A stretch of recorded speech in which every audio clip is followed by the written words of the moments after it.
Dunyoda eng qiyin og'riqli azob. Bemor farzandiga har kun termilish. Hech kimning bolasi bo'lmasin betob va hech bir ona darddan etmasin nolish. To'r mujjasiz sog'lom dunyoga kelsin. O'g'ilmi, qizmi u bergani ne'mat. Farzand kutganlarga Allohim bersin. Befarzand o'tish ham juda og'ir dard.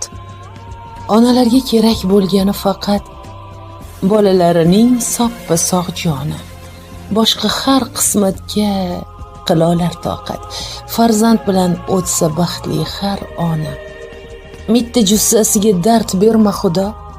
Hamma og'rig'ingni o'zimga bergin. Sinoving so'ngida etmagin judo, farishtamni asra, g'amimni